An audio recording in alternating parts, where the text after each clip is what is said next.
Hey, all you nerds, and welcome back to another edition of Nerdy by Nature. I'm one of your hosts, Agent Smith, And I'm Captain Rogers. and in this episode, we'll be reviewing Injustice Gods Among Us Year 2, the complete collection by Tom Taylor, Jeremy Rappick, Bruno Redondo, Mike S. Miller, and a slew of other artists and inkists and pencilers. And it's a really exciting issue and collected run because in this one in particular, we get a lot of action, some spacescapes. We get introduced to the full force of the Green Lantern Corps, go out to Oa, get to see the Guardians of the Universe, not to be confused with the Guardians of the Galaxy. And we get to see Superman and Hal Jordan and Batman and all kinds of different sub-characters go through some very emotional turns. There's some surprises and some twists in the very end. There's a few things that you pretty well know are going to happen in this one, but the drop of the other shoe at the end of this particular collected run in year 2 is one that I never thought I would ever really see in a collected run. So I was very excited to see it, and it's just a climactic moment that you would expect in a movie more so than a graphic novel. So I really enjoyed year 2, I think more so than year 1. Cap, you and I kind of discussed that before the video cast. Yeah, definitely. Honestly, I enjoyed it more just because of the introduction or the more involvement of the Green Lantern Corps. Um, I'm a very big fan of Green Lantern, so I was very much more involved and interested, I guess, in this particular year just because it brought all of that in and they went out to space. And I think that the first year was just like, I still love the first year, don't get me wrong, it was still enjoyable, but there was a lot of introduction and telling you what's going on and just basically setting up the whole story. And so I enjoyed it, but it was not near as action packed and, I guess, involved than as year 2. And so I would agree that year 2 was a bit better than year 1 just because we're right in the middle of the story now. Oh yeah, we're definitely in the thick of things. And as far as action, I mean, there are some battles that go on in between these panels, and it's more so than what we get. Like you said, there's a lot of buildup in year 1. Speaking of which, of course, if you missed that video cast on Injustice Gods Among Us year 1, the complete collection, feel free and go back and watch that here on YouTube. We are, of course, streaming courtesy of StreamYard, one of the easiest ways to do live streams for any content. In this particular essence, we're doing it for all of our nerd content for Nerdy by Nature. Right. And, year 1 is obviously one where you need that introduction and that setup. And, okay, here's what's most likely going to happen. And here is the beginning of this multi-part run. And so in year 2, it's like we got all that out of the way. Let's go ahead and actually, I should mention that in the year 2 copy that I've got, I'm not sure how it is in the omnibus version, volume 1 that you've got, Cap, but in my trade, that looks just like this. Mm-hmm. I have got a nice little summarization page that lets you know everything that happened in year 1, and then you get right into year 2. I'm not sure if you had that as well in your omnibus volume, if you recall.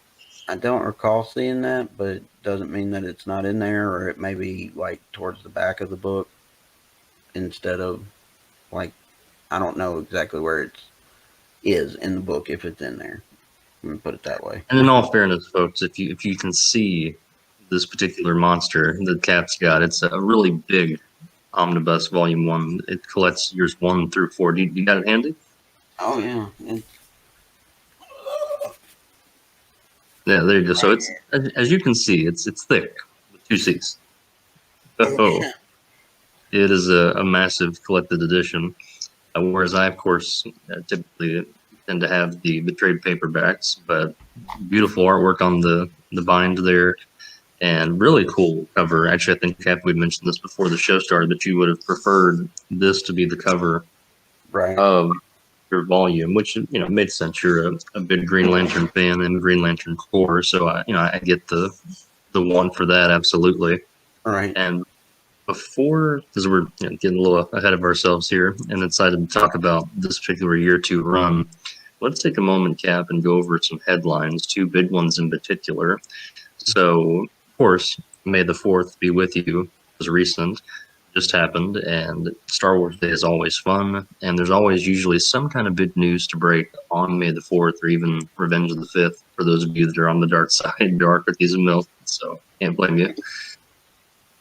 Taika Waititi has actually, it's been announced he's going to spearhead and direct the newest Star Wars film.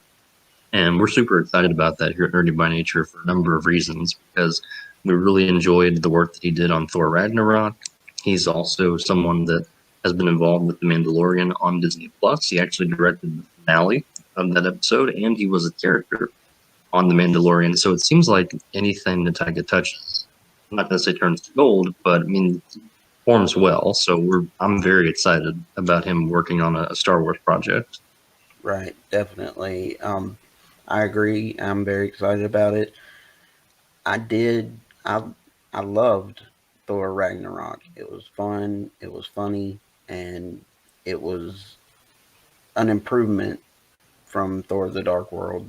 From I feel a butt coming.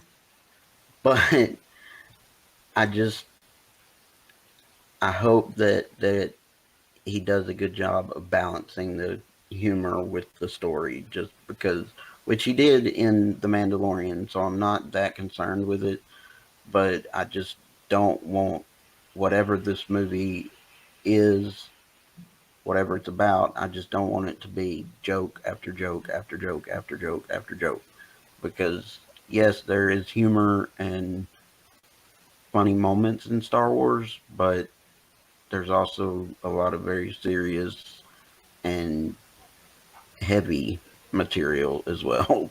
So I just would hate to see it be a huge departure from what Star Wars has always been.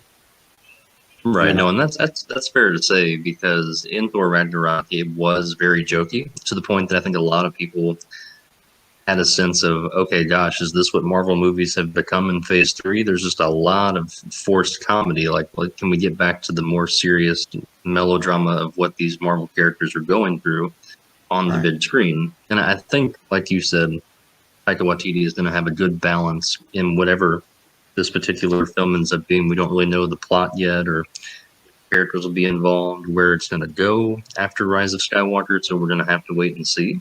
But I think he'll have a good team with him. I think he'll do a good job, like he did with the season finale of The Mandalorian, of balancing both drama and comedy and having some comic relief, and hopefully it not being just a. Now it depends on the type of, I guess, plot and film it might end up being. Who's to right. say that we can't have a Star Wars comedy film?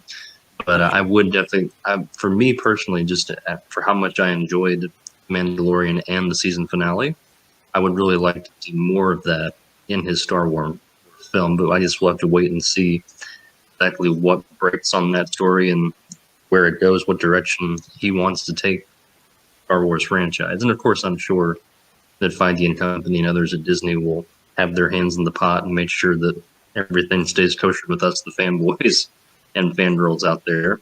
Right. And I mean, I think it's just going to be a wait and see kind of thing, because I don't think anybody really knows where they're going with Star Wars or what they're planning.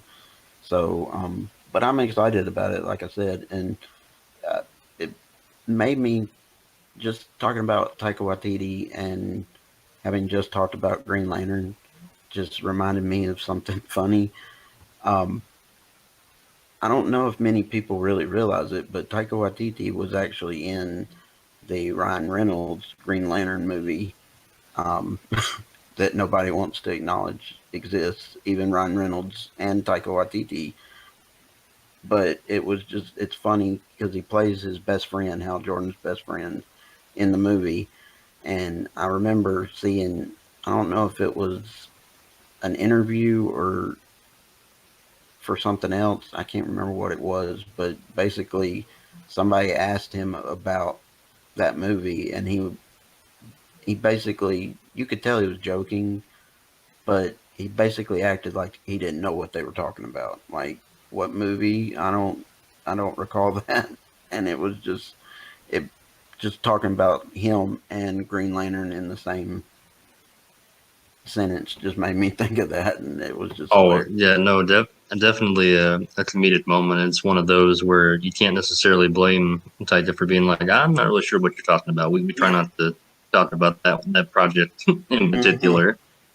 And you had mentioned wait and see earlier, Cap. Well, certainly you don't have to wait much longer for our next bit of news, and that is HBO Max is going to be launching this month, May 27th, and bit of a exciting news here for some that are interested in jumping on the HBO Max bandwagon, or if you've already got HBO Now, you should be able to get it for free, sort of as a premium boost once HBO Max launches. But if you're looking to get into HBO Max and you think, $15.99 is a little too steep, I might be interested if it was a few dollars cheaper. Well, good news. If you can sign up in now to May 27th, so before the launch date, you sign up early, pre-order, more or less, I should say, Right. then you will have it for 12 months at $12.99. So you're saving a few bucks that way. So if that interests you, you like to pinch pennies or look for a bargain,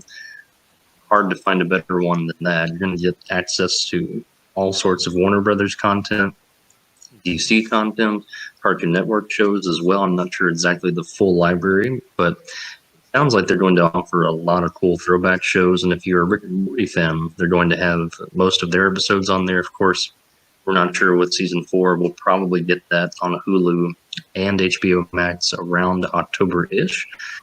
Broke that up into 2 5-episode sets, one last winter and one this spring that just started this month. So we'll have to Right. see where that goes. But still, HBO Max, it seems like there's going to be a lot of interesting content. Oh yeah. And more relative to this discussion, Cap, is there's going to actually be a Green Lantern Corps show. So I'm excited to see what that looks like. I don't think we're going to get it at launch. We'll have to wait for it, but hopefully it'll be worth the wait. Right. Yeah. No, I haven't seen. I mean, like, I don't even think that they have the show written or have any casting so far. So there's no way it's going to be at launch. But that is very exciting to me because I'm a huge Green Lantern fan. But from what I've read, it's people that if you have the HBO add-on to your Hulu subscription, you will get a free upgrade to HBO Max. And then I believe I also read that if you subscribe to their standalone streaming service, HBO Now, then you will also get an upgraded to HBO Max. So it's going to be everything that's on HBO Now and past. One thing I really like about HBO streaming is that they literally have like pretty much every movie or show and every season of every show available to watch right then and there. So I'm very excited about HBO Max. It's still kind of up in the air as to what is going to happen with DC Universe, their streaming service. It's been rumored that it might get put into HBO Max somehow. I know that I also read that Doom Patrol, I believe, is going to be available on HBO Max at launch. Don't quote me on that. That might not be at launch, but I know I read that it will be on there. So, And that's very exciting because if we can get some of those DCU or DC Universe shows on HBO Max, I personally would be happy to start binging some of those. I missed out on Doom Patrol and Swamp Thing when I had the DC Universe app there for a little bit. right, And so to be able to benefit from having that on HBO Max, that would be all the better for me and for a lot of people in general. So I guess we'll have to see, what they end up discussing and what talks are on the table, and if they're going to have some shows but not others. DC Universe is going to dissolve into HBO Max. We'll have to wait and see what happens with that. But for now, Cap, let's go ahead and keep on topic here and dive right into our main discussion here, our review of Injustice Gods Among Us Year 2, the complete collection, and it's nothing short of just a bunch of fun panels to read through. And Tom Taylor especially does a great job as a writer of making it feel very movie-like in terms of Act 1, Act 2, Act 3. And in the first act, where year one left off, more or less, and we are at a funeral for none other than Oliver Queen, the Green Arrow. And we see Black Canary there, and eventually Superman does show up, which is a bold move because he's the one that took Oliver Queen's life in year one. Right. And so, of course, Black Canary issues a warning like, appreciate the sentiment, big guy, but we're coming for you. Better get ready. And so, to rewind a little bit, obviously in year one, Batman synthesized this super pill from what they were given, what Superman and Lex Luthor were giving to his super soldiers, so that they in the Gotham Police Department could have a puncher's chance, basically, against Superman and these super soldiers. So Black Canary is more or less letting Superman know straight up, hey, we're coming for you. You better get ready. Right. Yeah. And honestly, the whole synthetic super pill aspect of the story was really one of my favorite aspects of it. Just because, in real life, who wouldn't want a pill that turns you into a superhero? And just being able to see the Gotham City Police being able to go toe to toe with these superheroes was just a lot of fun and a lot of wish fulfillment on the part of the reader. You know what I mean? Like, Oh, that absolutely. if it was available, you would want that pill.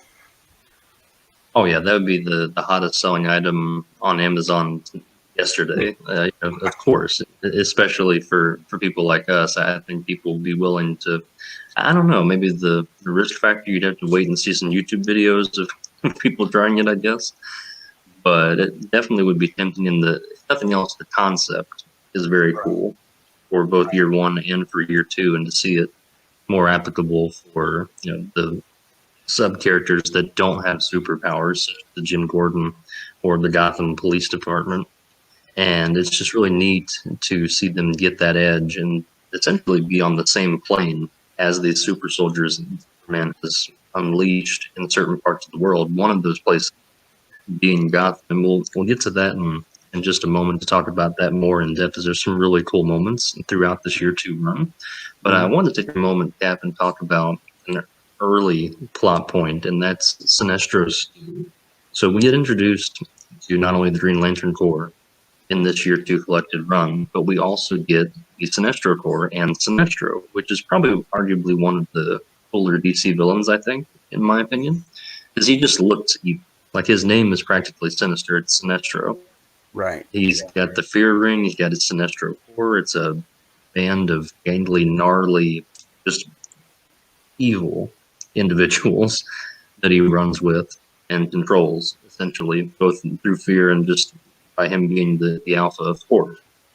Right. And it's one of those situations where you know Sinestro's background and he's probably not up to any good.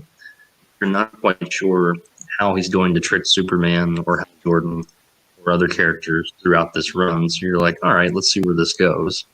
I've always been a fan of Sinestro. Just he has always stood up as a much more frightening villain, just because he's one of those villains that you can almost agree with on certain aspects of it. Obviously, you know, once he becomes fully bad and the things he's doing, you're not going to agree with that unless you're a villain yourself. But just his backstory and like I don't remember offhand exactly what his backstory is, but I know that it always reminded me a lot or had similarities to it as Thanos, and uh, just because I know something happened on his home world that caused him to uh, basically decide to take over his home world and run it the way that he saw fit. I don't remember exactly what the event was that happened, but most of the time, good villains are the ones that have a backstory that leads them down a certain path where they may not have started off as a bad guy, but it's something they feel like they have to do. You know what I mean? Versus a Right. villain that's just evil from the get go and just wants to take over the world or the universe or what have you. It's always the more the scarier villains are the ones that you can almost agree with.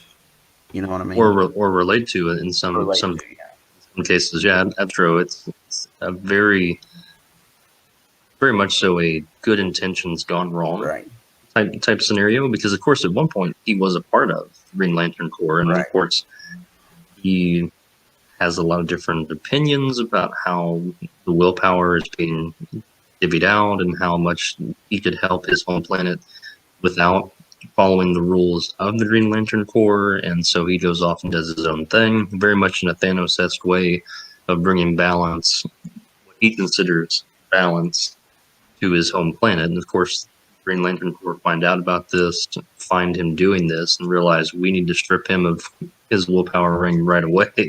Like Right. this is not what Green Lantern Corps is about. And so of course then he starts his Sinestro Corps and the Fear Ring and all of that. So yeah, he's definitely a frightening, no pun intended, villain for sure. And it's odd because in the beginning you think he's just going to be a throwaway character that Superman takes care of, and he's just included in there because he can be by the writer Tom Taylor and company. But he says right out of the gate, like, "Hey, listen, I understand we've had some history, and I can see why you would think that I'm here to do ill, but I'm actually here to help you. I'm here because I know what's going to happen, and trust me when I say that the Green Lantern Corps is going to be on their way. They're going to come after you. They don't. I understand what you're trying to do on Earth. I tried to do this on my planet. Let me help you and let me prepare you to battle them because a war is coming and you're not seeing it."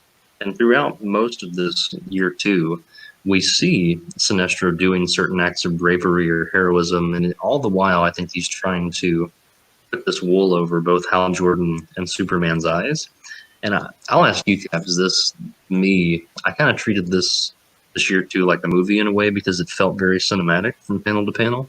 Mm-hmm. For me, I had to wonder why Hal Jordan didn't quite see the correlation between what Sinestro had done already that he watched personally himself, and then to look at it and see in a different lens of what Superman's trying to do. I could maybe see from a standpoint that what Superman's trying to do is maybe a nicer version or more, for lack of a better term, pure version of what Sinestro tried to do. But it Right. also just seems funny to me that Hal Jordan, of all people, knowing Sinestro, knowing his background, and seeing that firsthand, wouldn't at least connect those two dots as to why Sinestro would want to be talking to Superman, if that makes sense. It seems, a little odd, like, what's his angle? I guess is what kind of surprised me, that at no point, the only person that I saw through the panels that had huge issue with this was the Flash, by saying, literally came out and said, "This is stupid, bad idea. He's no good. Don't listen to him. He's only going to try and corrupt your mind." No. And Right. for some reason, Al Jordan, who has seen what Sinestro is capable of, is all right with giving him a second chance, more or less. Right. And I'm trying to think.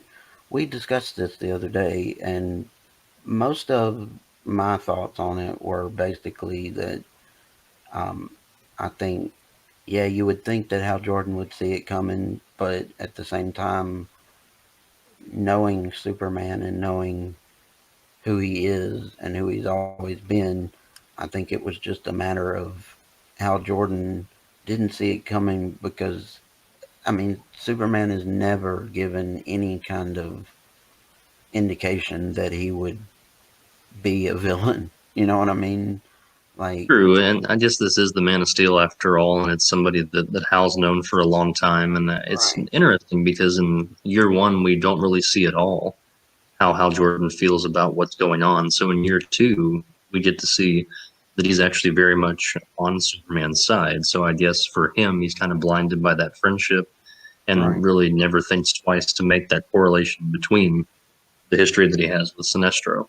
Right. And you got to remember that what happened to Superman that turned him was like I can't even imagine going through that personally. I mean, if you to find out that the Joker orchestrated and killed Lois Lane in a roundabout way, not only to find out that she's dead, but to find out that you were the one that killed her physically, I could see it being very easy in that world to understand why Superman is doing what he's doing. You know what I mean? Right, Like, or at least understand where he's coming from. right. And so I just think that Hal Jordan not seeing things the way they really were was just a reflection of their friendship and the way that Superman has always been, and just Hal Jordan has a hard time seeing what he's become. You know what I mean? I So, think that made sense, and that's a good take on it. It's a fair take on it because it very much plays out that way as you read throughout year two, that these guys are all starting to.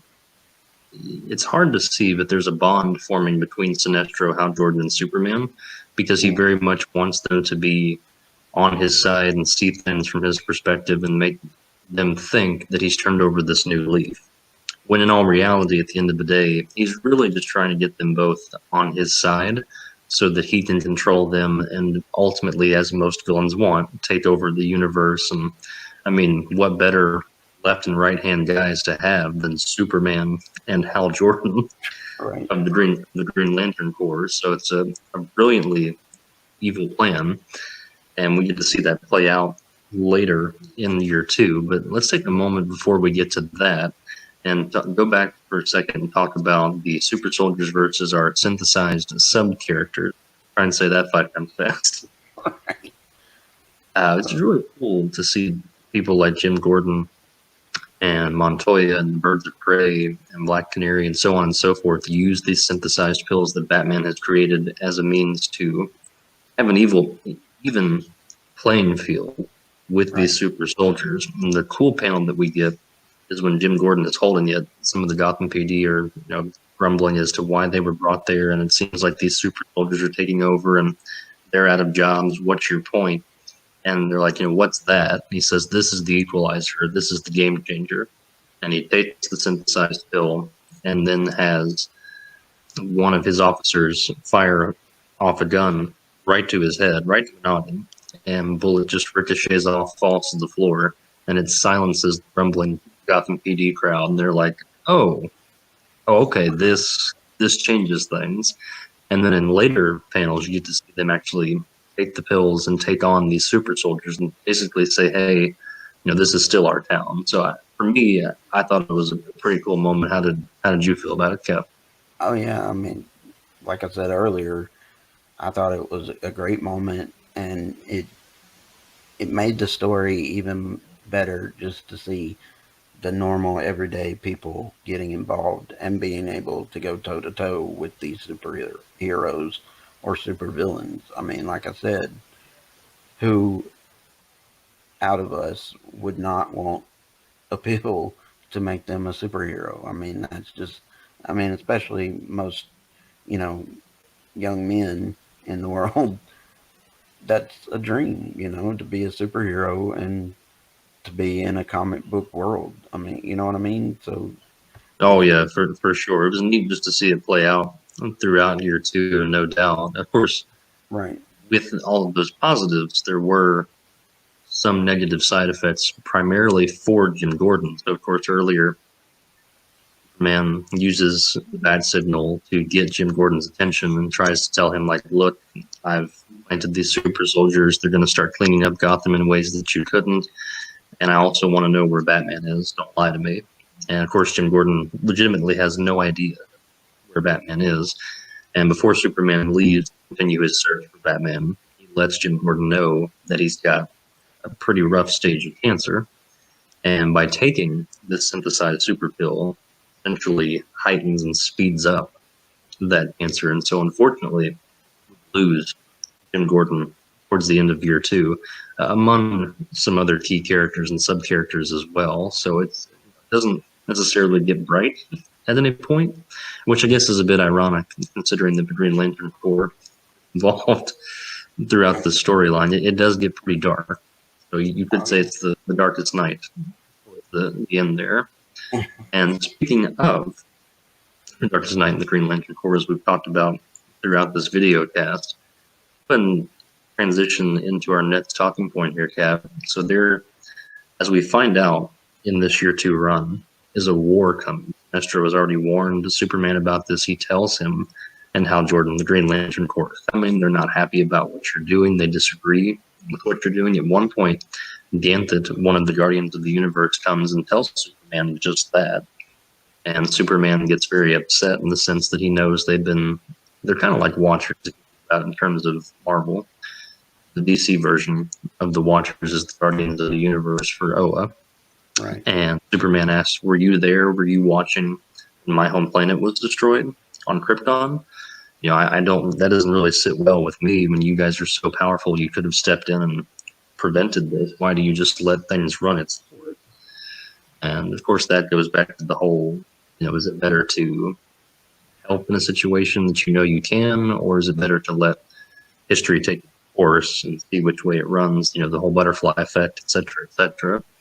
And Right. so they have an argument, a falling out, and eventually the Green Lantern Corps in its full force comes on its way to Earth to stop. Their one goal is to stop Superman. Right. Yeah. And like I said, that's when it is best, in my opinion. Just like I said, I'm a big fan of Green Lantern and Green Lantern Corps. So it's just, it's amazing to me the fact that this particular storyline is based on a video game.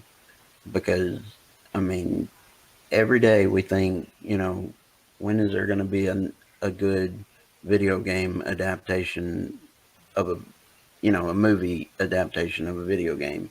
And it seems impossible in that format, but in comics and in reading and everything, it's surprising to me how good this story is. Now, granted, I know that they added a lot to the story separate from the video game, but I mean, just to think that a video game is what sparked and inspired this story is just, it's funny to me, and it's surprising, but I really love the story, you know. I mean, and just when the Green Lantern Corps comes in is some of the best parts of it, in my opinion. Oh, the fight scenes, the spacescapes that you get, and then just all, of course, you know, they have the ring of willpower, and they're just able to make all kinds of crazy weapons and concoctions and designs. And one of my favorite moments is when they'd actually do the main core of the lanterns take on Superman directly. They have every manner of different type of lantern, of course, from big to small to odd to normal. And Chip is actually one of the ones I'm going to bring up here. He's a squirrel, and he's a Green Lantern. Of course, from some planet where I'm assuming squirrels have evolved into sentient beings. Right. And it's just a really cool moment because, A, you're not really expecting a squirrel to take down Superman. And then, B, just the monologue gives Superman is really neat because he says, you know, you big guys are always thinking about the other big guys coming at you and what they're throwing at you, but you don't really think small. He's like, I'm thinking so small right now that I'm stopping certain synapses in your brain from firing so that we can basically take you under and take you down and bring you back to Oa for a council. And like, it was just a really cool moment because I would not have ever expected that from the, I mean, of course, obviously the Green Lantern Corps has a crazy number of wacky characters, like I said, big and small. Right. There's Chip the squirrel, and then there's Mogo, an entire planet, part of the Green Lantern Corps. Give you the idea of the scale there, you know, as small as a squirrel or as large as a planet. Pretty sure there's even a, if I'm not mistaken, I believe there's a fly Green Lantern. Oh, wow. From somewhere.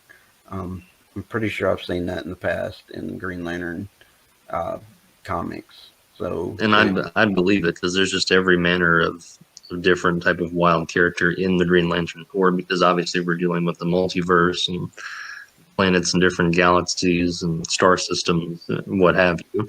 And it's just really neat to see all of these different characters and the Sinestro Corps as well.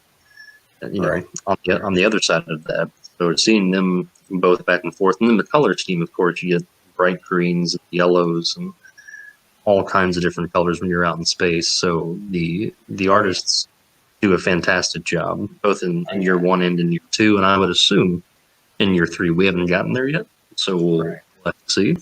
But it's I think really that cool to see it all unfold. right, and I think that's one of the main things that I like about Green Lantern comics is just how vibrant and bright all of the art is. Just because you're dealing with the Green Lanterns and the Red Lanterns and the Yellow Lanterns and the Blue Lanterns. I mean, just all of them and all the emotions and that whole story and world is just so intricate and well designed that I it's just some of my favorite stuff, and the art just is always beautiful because of all of the bright colors of the lanterns and everything.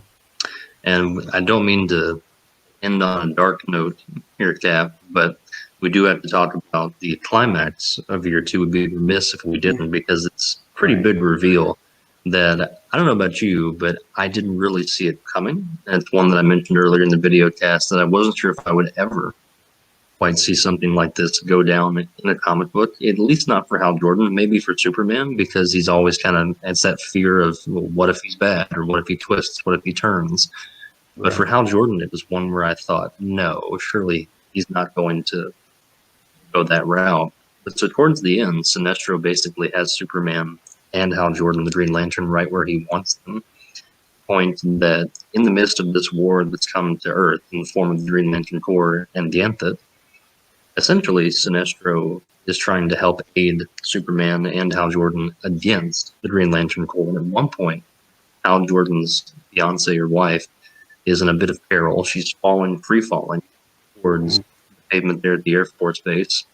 And Gambit stripped Hal Jordan of his ring. It says, you're no longer worthy. If you're going to work with Sinestro and do all these things, no, you don't deserve the ring. I'm taking it back now.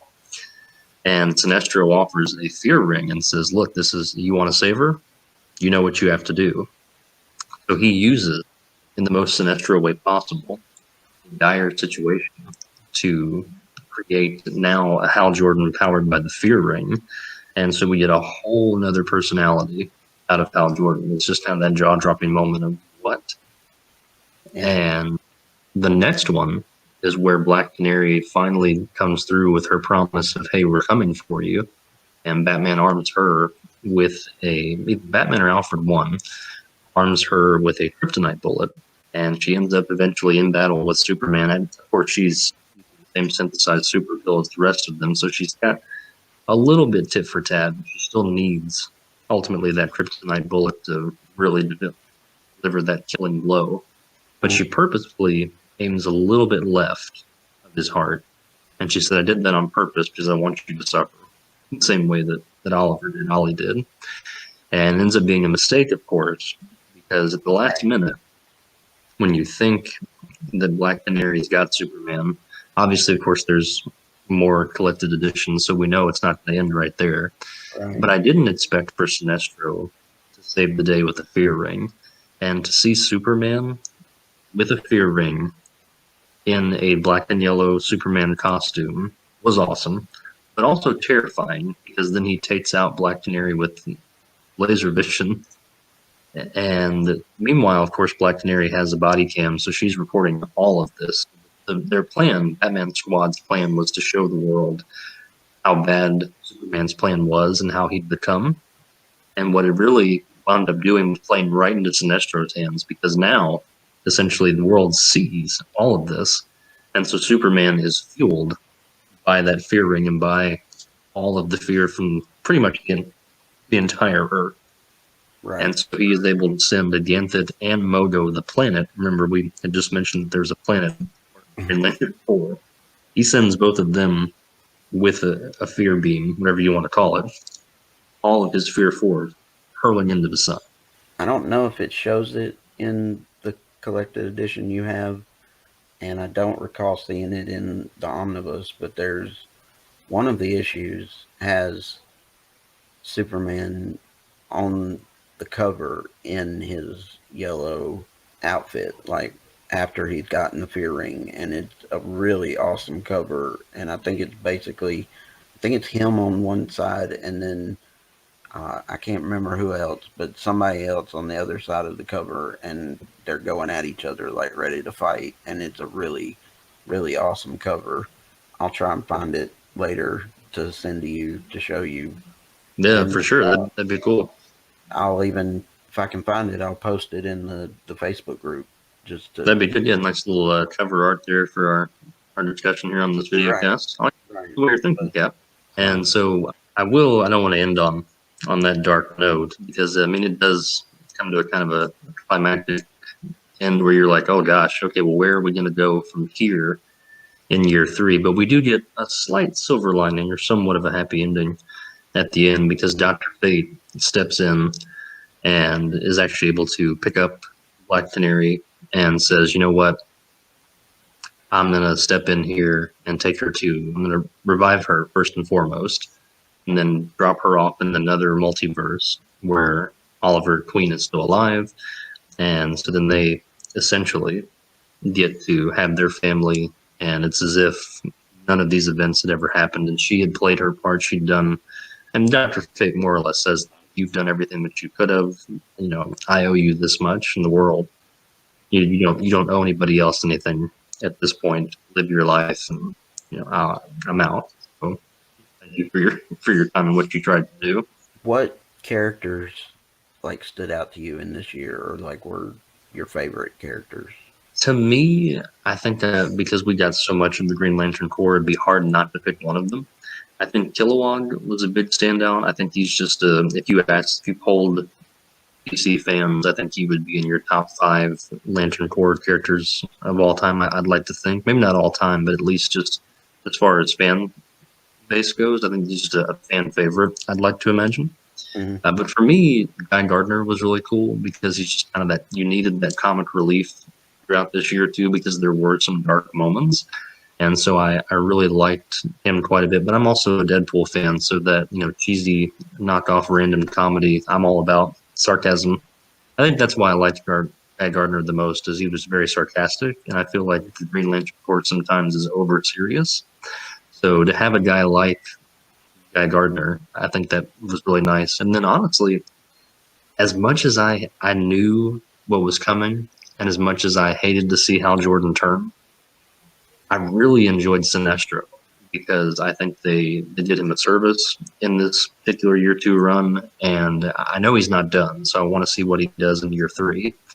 Those Right. were my 2. How about you, Cap? I enjoyed Sinestro, just the way he handled things and just the way he orchestrated everything that he orchestrated. I enjoyed Hal Jordan a lot just because I feel like his, I guess, arc or storyline throughout this year was just the most heartbreaking to me. And I mean, it felt very real and very emotional, and just the writing was on point. For me, the most emotional moment was losing Jon Stewart. I've always been a big Jon Stewart fan myself. Just to be honest, I wasn't really aware back in my younger days when I was just watching the Justice League animated series on the WB, Saturday morning cartoons. The only Lantern that I knew of was Jon Stewart, and I'd learned about Hal Jordan later on. So I think growing up with Jon Stewart, I've always just thought he was a cooler character than Hal Jordan because he's, in my opinion, got a little bit more of an edge than Hal Jordan. But yeah, getting Jon Stewart and then losing Jon Stewart was tough because I was excited when I saw him. I was like, oh yes, this is awesome. I'm so glad they included him in this year too. And then to see him go out there towards the end, it was just was very heart wrenching. I was like, man, I don't. I mean, maybe it's DC, there's a multiverse. Who knows? Maybe Jon Stewart somehow comes back. It'd be great if he did, but it was very sad to get him and then to immediately lose him. I guess let's go into our rating. And Everybody needs your style, true fashion. So I'll let you start, Cap. What would you, on a scale of 1 to 5 nerds? Of course, obviously, keep in mind 5 is, Jeff Johns, uh, right. Alan Moore, Hickman mythos style changing here. Honestly, I would say for this year alone, I would say a 4 out of 5. And I guess the whole series. Well, let's not give a rating for the whole thing until we're done with it, because So, yeah, we're the I horse feel before like the cart. 1 year could like improve our rating, and 1 year could decrease our rating of the overall story. You know what I mean? I don't think that'll happen, but Right, but you never know. From run right, to run, things can happen, or there could be certain plot points that just don't sit right that can really ruin a collected run as a whole. right. So So yeah, we'll wait. this year involving the Green Lantern Corps obviously put it higher up on my list, just because of that. So I would give it a 4 out of 5. I think that's fair, and I feel like I know we're sometimes agreeable, and this is another one of those where a 4 feels right. 4.5, we could do it, but I mean, what's the point just giving a half or just to give it? Because when you get into that 4.5, 5, you really have to earn. Like we're talking Alan Moore Swamp Thing, or we're talking Jeff Johns Green Lantern run, just about anything with that Jeff Johns puts his hands on. Right. We're talking like Neil Gaiman's Sandman. It makes you really have to earn that 5th nerd. So a 4, I think, is about right because they do everything right so far from what I've seen in year 1 and year 2. They're very cinematic style comic book collected editions, and I've enjoyed it so far. It hasn't been a boring moment. I haven't really wanted to put year 1 or year 2 down. I've pretty much read right through both so far, and I expect the same with year 3. I've heard online that as you get into the later issues, there are some years that are a little lackluster. So I do think it's best to wait for us to rank it as a whole. But for year 2, I mean, it's even better than year 1, and it's something that I would highly recommend you pick up if you don't have, or at least be on the lookout for. If you're more of an omnibus person, you've seen what volume 1 looks like. That collects year 1 through 4. Of course, I've got the trade paperbacks year 1 through 4. I will say, a little interesting fun fact. So year 1 and year 2 are done in kind of this nice matte finish.